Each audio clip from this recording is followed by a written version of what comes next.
Good morning guys. আজকে 14ই December, শনিবার। আশা করি আমার সকল দর্শক বন্ধুরা ভালো আছেন, সুস্থ আছেন। আজকে আমরা যাব উত্তর 24 পরগনা জেলার পানিহাটি পৌরসভার অন্তর্গত মা আনন্দময়ী আশ্রমে। তো আমি, আমার দিদা, ভাই, এই তিনজনেই এই আশ্রমের মেম্বার। আমার দিদা তো দীক্ষিত ছিলেন, দিদার মহারাজ অনেক দিন হলো মারা গেছেন। তো আজকে যার সাথে দেখা করতে যাব তিনি দিদার মানে মহারাজেরই শিষ্য ছিলেন। তো আজকের দিনটা শনিবার কেন বেছে নিয়েছি, কারণ আজকে ওনার দীক্ষা দেওয়ার দিন নেই আর কি। তো উনি খুব বিজি থাকেন, তো আজকে যেহেতু দীক্ষা নেই তাই জন্য দিদাও একটু কথা বলতে পারবে, আমরাও একটু দেখা করতে পারবো। আর গঙ্গার পাড়ে এই আশ্রম খুবই সুন্দর, আপনারা ভাবতে পারবেন না, একটা আধ্যাত্মিক আলাদা ব্যাপার আছে। তো এই আশ্রমের অনেক গল্প আপনাদের শোনাবো, পুরো আশ্রমটাও দেখাবো। চলো।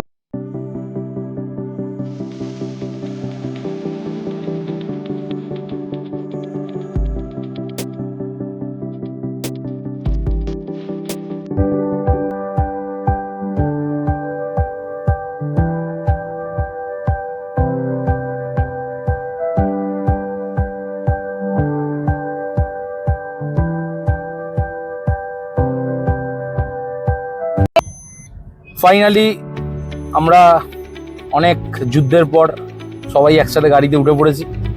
আজকে আমার সঙ্গী হলো আমার দিদা, আর বিজলি দিদাকে তো দেখেইছেন আগের বেলুড় মঠের ব্লগে। আমার ভাই কৌস্তব, আমার আরেক ভাই, আর বনি। বনি, ওই বদনটা একটু বের কর দেখি। ওই যে চলুন যাওয়া যাক। বনির শনিবারে কলেজ থাকে, আজকে কলেজ নাই, সেই জন্য ওকে তো দেখিনি না। আগে যেত সাঁতার কাটতে, ওর মা নিয়ে যেত। হ্যাঁ হ্যাঁ, ওই নতুন মন্দিরে আমার দাদিও আগে গঙ্গায় সাঁতার কাটতো। নতুন মন্দিরে গঙ্গায় না, আমাদের দেশের পুকুরে। দেশের পুকুরটা দেখেছিস কোনোদিন? আমি, আমার যা, আর আমার সেই মাসিমা ছিল রাঙাদি, আমরা তিনজনে আমাদের পুকুরটা বড় পুকুর। তো ওই মহাদেব চক্রবর্তীর কোমরের ভেঙে গেছে, জানিস? মহাদেব চক্রবর্তীর কোমরের অভিশাপই ভেঙে গেছে। তুমি যা দিনরাত গালাগালি করো ওকে। আমি কেন করতে যাব? ভগবান করেছে, ভগবান করেছে। শীতল মায়ের দুয়ারে দড়িয়ে মিথ্যে কথা। আর বড় মামু এবারে টেনে শুনিয়েছে। বড় মামু চাষ করে, তা মৌখিক কথা 7 বিঘে বলে সামান্য টাকা সে আজ 20 বছর করছে। আমার বড় ছেলে আবার তাও 2বার টাকা কিস্তিতে কথা হয়েছে পার্টি থেকে, কিন্তু ও বলে একবারে দেবো। ওই 2বার দিতেই ওর ঝোল খাওয়াচ্ছে, আবার ও একবারে তা নয় দেবে না, একটা মেরে দেবে। এবার আমার কথায় আমি যাই আসি, আমার মেয়ে ছেলে কথায় গুরুত্ব দেয় না। প্রশান্তকে বললু, তোরা বলতো তোর বাবার সম্পত্তি। আমি আগে যেতাম, তাকে বলতাম, হতো। এখন তো আমি 2 বছর দেশে যাইনি, আর যেতেও ভবিষ্যতে। শাশুড়ি নাম দিয়েছিল প্রশান্ত। যেমন শান্ত তেমনি রাগী, হ্যাঁ, খুব শান্ত। ওই জন্য আমার মা শাশুড়ি নাম দিয়েছিল প্রশান্ত। হ্যাঁ, তা এখন তেমনি ও যে রেগে গেলে রাগী। আচ্ছা করে টেনে শুনিয়ে দিয়েছে, পর করে টাকা দিতে বাধ্য হয়েছে। যেটা বলেছিল দেবে না, এখন এই বৈশাখে দেবে। এবার পর করে টাকা দিতে পারে না। অতগুলো জমি নিয়ে ভোগ করছিস।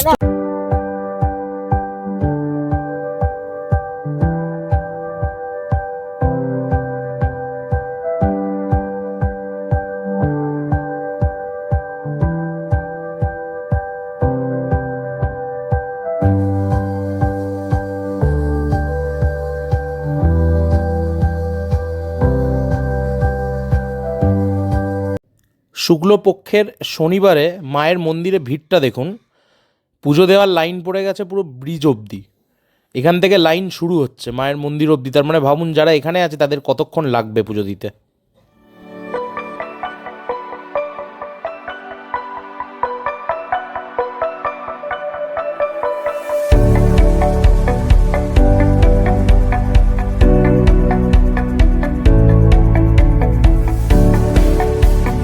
আনন্দময়ী মা একদম তিনজনকে খুব কঠোরভাবে নিয়ম পালন করে এসেছেন। অনেক তিনজনের মধ্যে প্রথম হচ্ছে ভাস্করানন্দ, দ্বিতীয় নির্মলানন্দ, আর তৃতীয় হচ্ছে নির্বাণানন্দ। তার মধ্যে নির্বাণানন্দই 99 বছর বয়স পর্যন্ত ছিলেন। ওনাকে সাধু দাদা, যাকে আমি, ওনার নাম হচ্ছে বিশ্বনাথানন্দ। সাধু বাবা, উনি সাধু দাদা, আমি ওনাকে সাধু দাদা বলি, কেন গুরু ভাই তো। উনি লাস্টে ওনাকে আমাদের গুরুদেব দীক্ষা দিয়ে গেছেন, মানে দীক্ষা দেবার জন্য অনুমতি দিয়ে গেছেন। আর না হলে মায়ের আর দীক্ষা সব বন্ধ হয়ে যেত। তার মধ্যে মা তিনজনকে বহু কঠোর নিয়ম পালন করিয়েছেন, অনেক কিছু করিয়েছেন। হ্যাঁ, মা থাকাকালীন নিজে অনেক কিছু সব করিয়েছেন। কিন্তু মায়ের তিনজনের এই আমাদের নির্বাণানন্দ, আমাদের উনি ছিলেন প্রিয়। উনি আবার মায়ের সঙ্গে কত ঝগড়া করেছেন, রাগারাগি করেছেন। হ্যাঁ, একবার শুনেছি ছানার পায়েস করতে বলেছিলেন আমাদের গুরুদেবকে। মানে বাংলাদেশ ফরিদপুরের আসল বাড়ি, বাংলাদেশ ফরিদপুরের লোক উনি নির্বাণানন্দ। ছোটবেলায় ওনার নাম ছিল কুসুম, কুসুম চট্টোপাধ্যায় না বন্দ্যোপাধ্যায়। আর 4 ভাই আর 1 বোন ছিলেন।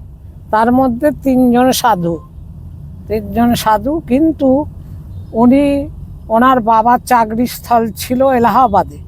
কাজেই উনি এলাহাবাদ কলেজ থেকে উনি বিএসসি পাস করেন। করে উনি দিল্লিতে গিয়ে এমএসসি পাস করেন। দিল্লিতে উনি পিওর সায়েন্সের ছাত্র ছিলেন। দিল্লিতে যেয়ে উনি এমএসসি পাস করার পরও উনি একটা কলেজে চাকরি করেন কিছুদিন। তারপর হঠাৎ শোনেন যে মা এসেছেন এখানে এলাহাবাদে, কোন জায়গায় মা এসেছেন বলতে উনি মায়ের কাছে 2 ভাই মিলে বাবার অনুমতি নিয়ে মায়ের কাছে এলাহাবাদে চলে এলেন। মা ওদিকে বললেন যে তোমার আর চাকরি করা চলবে না, তোমার স্কুলের চাকরি ছেড়ে দিতে হবে, তুমি এখানে থাকো বলে 2 ভাইকে, আবার উনি আর ওনার দাদা, 2 ভাইকে, 4 ভাই, 2 ভাই সন্ন্যাসী চলে এলেন। উনি ওদিকে দিয়ে অনেক কিছু মা করিয়েছিলেন। মায়ের প্রিয় সন্তান বেশি ছিলেন আমাদের নির্বাণানন্দ দা। 4 ভাই 1 বোন। তার মধ্যে ওনার দাদাকে দেখেছি আমি, দাদাকে শৈলেশানন্দ ছিলেন, তাকেও আমি কঙ্খলে দেখেছি। আর এই যে আমার সাধু দাদা বিশ্বনাথানন্দ, উনি অনেক সাধুর সেবা করেছেন। উনি ছিলেন বড় একজন ইঞ্জিনিয়ার। ওনার 1 লাখ টাকা মাইনে ছিল, চাকরি করতেন। হঠাৎ একটা ট্যুরে যেয়ে মা বাবা ছেলে মেয়ে বউ অ্যাক্সিডেন্টে সব চলে যাওয়ার পর উনি এই চাকরি ছেড়ে দিলেন, দিয়ে এই সাধু বৃত্তিতে এলেন। উনি বহু সাধুদের সেবা করেছেন। শেষকালে আমাদের যে যিনি গুরুদেব ছিলেন, ওনার শেষকালে কঙ্খলে ওনার সেবা করে উনি রাত্রি 1:30টায় জানুয়ারির 21 সালে জানুয়ারির 4 তারিখে রাত 1:30টায় উনি মায়ের চরণে ঠাঁই পেয়ে যান। তার আমি পরে ফোন করলাম ওনাকে যে কেমন আছেন, বলছেন উনি নাই। ওনার কিভাবে ওনার হলো সমাধি, বললে ওনার জল সমাধি হলো। জল সমাধি বলতে কি, ওনাকে একটা সুন্দর করে কাঠের বাক্স করে ফুল দিয়ে সাজিয়ে, আর এই কঙ্খলের গঙ্গার মহাস্রোতে ওনাকে বাক্স করে ভাসিয়ে দেওয়া হয়। উনি নিজে বলে গেছিলেন আমার শরীর এই মানে জল সমাধি করে দেব, তাই করা হয়েছিল।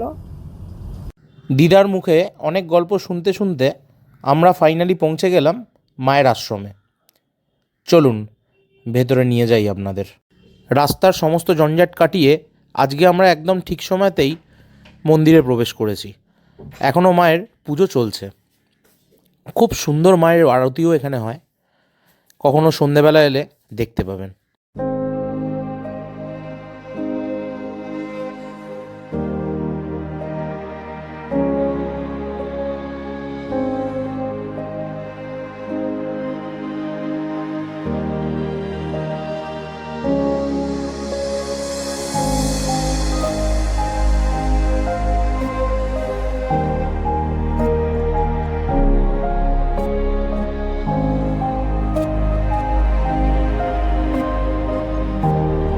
গাড়িতে আস্তে আস্তে দিদার মুখে আপনারা সবাই শুনলেন গুরুদেবের কথা, মায়ের অনেক কথা। তো এখন আমরা যার সাথে দেখা করতে যাচ্ছি তিনি গুরুদেবের খুব প্রিয় শিষ্য ছিলেন। ওনার সাথে গল্প করতে খুব ভালো লাগে আমাদের। অনেক দিন হলো, উনি তো হরিদ্বার চলে গেছিলেন, এই 2-3 দিন হলো ফিরেছেন, তাই অনেক দিনই আমরা গল্প করতে পারিনি। তাই আমরা সোজা চলে যাচ্ছি সাধু বাবার সাথে দেখা করতে এবং গল্প করতে। সাধু বাবা আমরা গেলেই কিছু না কিছু আমাদের সুন্দর খাবার কিন্তু খেতে দেন। চলুন যাওয়া যাক সাধু বাবার কাছে।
এত সুন্দর একটা আধ্যাত্মিক জায়গা, আপনারা কখনো আসবেন এখানে, এত ভালো লাগবে।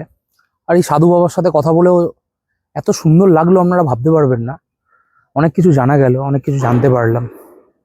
তো এখানে মা যে জায়গাতেই আশ্রম করেছে, মানে যে জায়গাগুলো সবকটাই প্রায় গঙ্গার পাড়েই। আমি বেনারসে গেছি আগে, ওখানে গঙ্গার পাড়ে। মেন হচ্ছে কঙ্খলে, মানে হরিদ্বারে, ওটাও গঙ্গার পাড়ে। তো এত সুন্দর জায়গা, মানে এত সুন্দর অনুভূতি, আপনার এত সুন্দর মুগ্ধতা, আপনি এলেই একটা অন্য জগতে চলে যাবেন। অবশ্যই আসুন এখানে, একটু শান্তি অনুভব করে যান। মানুষ তো রোজগার, এই সমস্ত সংসার জীবনে বা বিভিন্ন দিক থেকে মানুষ অনেকভাবে স্ট্রেস থাকে, ডিপ্রেস থাকে। তো আমি বলবো অবশ্যই এখানে মায়ের কৃপা পুরো জায়গাটাতেই আছে। এখানে আরেকটা বড় কথা যে এইখানে অনেক আগে মুনি ঋষিরা সাধনা করতেন, তো ওনাদের অস্থিগুলো নাকি এই ভূমিতে রাখা আছে আর কি, মাটির তলাতে। তো ভাবতেই পারছেন যে কতটা পবিত্র জায়গা এটা। তো সবাই আসুন, খুব ভালো লাগবে এই জায়গাটাতে। এবার আমাদের ভোগ খাওয়ার পালা, কারণ ভোগের টাইম হয়ে গেছে, এখন প্রায় 1:30টা বাজে। দিদা তো ওষুধ টষুধ খায়, তাই জন্য দিদারও খাওয়ার টাইম হয়ে গেছে। তো আমরা ভোগ খাবো, খেয়ে একটুখানি ঘুরবো, ঘুরে আমরা আস্তে আস্তে বাড়ির পথে রওনা দেব। তো আপনারা কেমন লাগলো বলবেন জায়গাটা। আর অবশ্যই এলে সাধু বাবাকে সবসময় পাওয়া যায় না, কারণ উনি আবার কঙ্খলেও চলে যান মাঝে মাঝে। তো ওনার সাথেও একটু কথা বলে যাবেন, খুব ভালো লাগবে। আর আপনাদের তো দেখাচ্ছি পুরোটা। আপনারা আসুন, সবাই ভালো থাকুন, সুস্থ থাকুন। নমস্কার। ভোগ খেতে এসে দেখি যেখানে আমরা ভোগ খেতাম সেই জায়গাটার কাজ চলছে, তাই তার পাশে আমাদের ভোগ খাওয়ার আয়োজন করা হয়েছে। চলুন খেয়ে নিই, তারপরে পুরো জায়গাটার আপনাদের একটা ট্যুর দেব। খেয়ে নেওয়া যাক।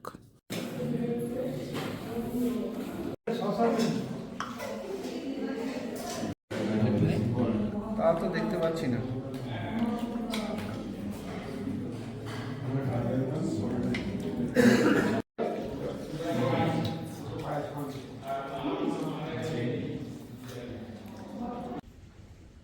আমাদের ভোগ খাওয়া কমপ্লিট। ভোগে ছিল প্রথমে মায়ের প্রসাদ, পোলাও, 2 রকমের সবজি ছিল, ফল ছিল, আর পায়েস ছিল। আমড়ার চাটনিটা তো দারুণ করেছিল, অমৃত খাবার তো খুবই সুন্দর। তো আমরা এবার আস্তে আস্তে বাড়ির দিকে রওনা দেবো। ও হ্যাঁ, নরেন গুড়ের রসগোল্লা ছিল, এটা তো অসাধারণ ছিল। আমাদের সবার খাওয়া মোটামুটি হয়ে গেছে, এবার আমরা বাড়ির দিকে রওনা দেবো। আপনারা সবাই একবার আসুন, এসে ভোগটা খেয়ে যান, অমৃত। জয় মা। জয় মা, জয় মা।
ফাইনালি আমরা বাড়ির পথে রওনা দিলাম। খুব সুন্দর আধ্যাত্মিক একটা জায়গায় গিয়ে আমাদের মনটা খুব ভালো হয়ে গেল। তো আপনারাও দৈনন্দিন জীবনের এই ব্যস্ততা, সংসার জীবন সব কিছু থেকে যদি টাইম পান, আমি বলছি না এই আশ্রমেই আসতে হবে, অবশ্যই যে কোনো আধ্যাত্মিক জায়গায় যান, খুব ভালো লাগবে আপনাদের। তো আমি দাদিকেও জিজ্ঞেস করব, দাদি কেমন লাগলো? খুব ভালো লাগলো, খুব ভালো, ভীষণ ভালো। এইরকম ভালো আর মানে কোনোখানে হয় না, এত ভালো লাগলো। হ্যাঁ, আপনি একটু বলুন। বিজলি দিদা কেমন লাগলো? খুব ভালো লাগলো, নাতি নাতনি সব নিয়ে খুব আনন্দ হলো, খুব ভালো লাগলো। হ্যাঁ, আর এত এই বয়সে আমাদের এত আনন্দ, খুব ভালো লেগেছে। তোমাদের ভালো লাগাটাই আমাদের কাছে মেন এখন এই মুহূর্তে, কারণ তোমাদের জন্যই আমাদের এখানে আরো বেশি করে আসা, যে তোমাদের যাতে একটুখানি ভালো লাগে। আরো আমরা অনেক জায়গায় যাব, আমরা ব্লগও বানাবো, আপনাদেরকেও সাথে নিয়ে যাব অবশ্যই। এখন ভালো করে বলুন। গেলাম। ওই আমাকে দেখলেই একবারে গলা জড়িয়ে ধরতো, এখনো তাই। সত্যি করে এই সব জায়গায় এলে বড় কত হয়েছে তাই যতক্ষণ কেউ থাকা যায় ততক্ষণের জন্যই শান্তি, সেই ততক্ষণের জন্য শান্তি। আবার ঘরে যে সাই সুখ দুঃখ বলছি ভালো মহাদেব মন্দ। চক্রবর্তীকে নিয়ে কিছু বলতে চাও নাকি? না চক্রবর্তী বলবার কিছু নেই। কেন? কি বলে নাই। বলো, ও গিয়ে ওর মাকে বাবাকে শোনাবে। আজকে হয়তো স্টিলের পাত্রটা লাগাবার সুভাষ বলছিল, তবে সুভাষের কাছে তারপরে তুমি একদিন মহাদেব চক্রবর্তীকে মৃত বলে দিলে কেন? মৃত, হ্যাঁ, ওই আবার মৃত বললো। তুমি যে বললে হার্ট অ্যাটাক হয়ে গেছে মহাদেব চক্রবর্তীর নাকি? কি জ্বালা বলো। তুমি তো বললে যে মহাদেব চক্রবর্তী আর বেশি দিন নেই। হ্যাঁ, হাঁটাকা একটা 2 বছর ধরে হচ্ছে, এই রাই ওরা আমাকে চট করে বলে, শোন, চট করে মরবে না, তাই তো আমার কর্ম বাড়িতে ফলগুলো ভোগ করতে হবে তো। এই কেন, একটু কি ফল ভোগ করতে হবে? রাজুকে ছিল কর্ম ছোট থেকেই। ফলগুলো যে যেমন রাখ এই ওর মা যে কি এই করে গেছে, 80-85 এখনো বছর আজও বয়সে সকালে আমার ভেঙে চোখে গেল, জল আসছিল, ওই কোমরের চন্দন ফল ঘষতে পা, ঘষতে যে কোমরের ভালো ফল মেয়েটা পা। কি করে চলে গেল। কবির ভাষায় নম নম নম সুন্দরী মম জননী বঙ্গভূমি, গঙ্গার তীর স্নিগ্ধ সমীর জীবন জুড়ালে তুমি। গঙ্গার তীর তো ঘুরে এলাম আমরা, এবার গঙ্গার ওপরের ব্রিজ দিয়ে আমরা বাড়ির পথে চলেছি। তো আপনারা যারা এই আশ্রমে আসবেন, আপনাদের গাড়িতে না এলে অবশ্যই ট্রেনে করে আসতে পারবেন। আগরপাড়া স্টেশনে ব্যারাকপুর লোকাল বা শান্তিপুর লোকাল ধরে নেবেন। তো আপনারা এসে আগরপাড়া স্টেশনে নামবেন, ওখান থেকে টোটোতে বেশিক্ষণ না, 5-10 মিনিটের রাস্তা। চলুন, খুব তাড়াতাড়ি আপনাদের সাথে দেখা হচ্ছে নতুন ব্লগ নিয়ে। সবাই ভালো থাকবেন, সুস্থ থাকবেন, নমস্কার।